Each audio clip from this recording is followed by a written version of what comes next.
Prelims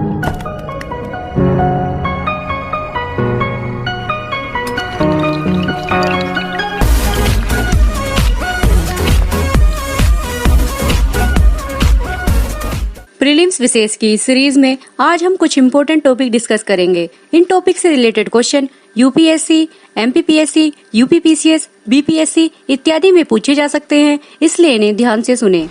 first topic Krishna and Godavari water utilisation से related है। हाल ही में जल संसाधन विभाग ने कृष्णा तथा गोदावरी नदी प्रबंधन बोर्डों के अध्यक्षों को महाराष्ट्र, कर्नाटक, तेलंगाना तथा आंध्र प्रदेश में सिंचाई परियोजना का विवरण 1 माह में केंद्र सरकार को प्रस्तुत करने का निर्देश दिया है। आंध्र प्रदेश द्वारा कृष्णा नदी पर श्रीशैलम बांध की क्षमता में वृद्धि की गई है, जिसके चलते तेलंगाना सरकार ने आंध्र प्रदेश के विरुद्ध शिकायत दर्ज कराई। इसके पश्चात आंध्र प्रदेश ने भी तेलंगाना की कृष्णा नदी पर तथा गोदावरी नदी पर प्रस्तावित बांधों की शिकायत दर्ज की। आपको बता दें कि कृष्णा और गोदावरी तथा उसकी कुछ सहायक नदियां तेलंगाना तथा आंध्र प्रदेश से होकर बहती हैं। इन राज्यों द्वारा नदी जल प्रबंधन बोर्ड तथा केंद्रीय जल आयोग की मंजूरी के बिना अनेक नवीन जल परियोजनाओं को प्रारंभ किया गया है। ज्ञातव्य है कि 2010 के आदेश में कृष्णा नदी के जल का बंटवारा इस प्रकार हुआ था। महाराष्ट्र के लिए 81 टीएमसी, कर्नाटक के लिए 170 टीएमसी, आंध्र प्रदेश के लिए 190 TMC. Next topic direct seeding of rice से रिलेटेड है। कोविड-19 के कारण कृषि श्रमिकों के अपने अपने प्रदेश में लौट जाने के कारण पंजाब सरकार ने यह निर्णय किया है कि इस बार धान का रोपण पारंपरिक ढंग से नहीं होगा, अपितु बीजों को सीधे रोप दिया जाएगा। रोपण की इस पद्धति को प्रत्यक्ष धान बीजारोपण कहते हैं। आपको बता दें कि इस तकनीक में धान के जन्मे हुए बीजों को एक ट्रैक्टर से चलने वाली मशीन से खेत में सीधे अंदर डाल दिया जाता है। इस पद्धति में बीजों की तैयारी या रोपण नहीं होता है। इसमें किसान को केवल अपनी भूमि को समतल करना पड़ता है और बीज डालने से पहले एक बार सिंचाई कर देनी होती है। चलिए देखते हैं कि प्रत्यक्ष धान बीजारोपण के लाभ क्या हैं। पहला, पानी की बचत। बीज डालने के पहले की गई सिंचाई के बाद इस पद्धति में पहली सिंचाई 21 दिन के बाद ही आवश्यक होती है, जबकि पारंपरिक पद्धति में प्रतिदिन पानी डालना होता है, जिसमें खेत 3 सप्ताह तक पानी में डूबा रहता है। दूसरा, कम मजदूर। इसमें 1 एकड़ जमीन के लिए केवल 3 मजदूर ही चाहिए होते हैं। तीसरा, मीथेन उत्सर्जन में कमी। पारंपरिक पद्धति में खेत को पानी में बहुत दिनों तक डुबोए रखना पड़ता है, जिससे उसकी मिट्टी इधर उधर हो जाती है और मीथेन का उत्सर्जन बढ़ता है। Next topic oil spill in Russia Arctic region से रिलेटेड है। रूस के साइबेरिया में नोलिस्क निकिल नामक एक पावर प्लांट से 20,000 टन डीजल के रिसाव के बाद नजदीक से बहने वाली अंबर नाया नदी का रंग सफेद से लाल हो गया है।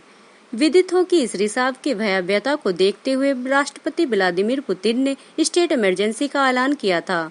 जिस प्लांट में तेल का रिसाव हुआ वह साइबेरिया के नोलिस्क शहर में स्थित है। बताया जा रहा है कि प्लांट में तेल का रिसाव फ्यूल टैंक का एक पिलर धंसने के कारण शुरू हुआ था। यह टैंक बर्फीली कठोर जमीन पर बना हुआ था, जो तापमान बढ़ने के बाद पिघलने लगी। हालांकि साइबेरिया क्षेत्र में ऐसी घटना कम ही देखने को मिलती है। आपको बता दें कि कई पर्यावरण विशेषज्ञों ने दावा किया है कि इस नदी को साफ करने की लागत 1.16 बिलियन यूरो तक पहुंच सकती है। Great Arctic state nature reserve में प्रदूषण के पहुंचने से जलीय जीवन को भारी नुकसान हो सकता है। Next topic India is all set to be UNESCO non permanent member से रिलेटेड है। भारत 8वीं बार संयुक्त राष्ट्र सुरक्षा परिषद का गैर स्थायी सदस्य बनने के लिए तैयार है। इसके लिए संयुक्त राष्ट्र महासभा की ओर से 17 जून को वोटिंग होगी। इस चुनाव में 10 गैर अस्थायी सदस्यों में से 5 सदस्यों के चुनाव में भारत निर्विरोध खड़ा है। आपको बता दें कि संयुक्त राष्ट्र सुरक्षा परिषद की 5 अस्थायी सीटों के लिए इसी महीने चुनाव होना है, जिसमें एशिया प्रशांत समूह में भारत इस बार अकेला उम्मीदवार है। चलिए देखते हैं कि संयुक्त राष्ट्र सुरक्षा परिषद क्या है। संयुक्त राष्ट्र घोषणा पत्र के अनुसार शांति एवं सुरक्षा बहाल करने की प्राथमिक जिम्मेदारी सुरक्षा परिषद की होती है। इसकी बैठक कभी भी बुलाई जा सकती है तथा इसके फैसले का अनुपालन करना सभी राज्यों के लिए अनिवार्य है। इसमें 15 सदस्य देश शामिल होते हैं, जिसमें से 5 सदस्य देश चीन, फ्रांस, सोवियत संघ, ब्रिटेन और संयुक्त राज्य अमेरिका स्थायी सदस्य हैं।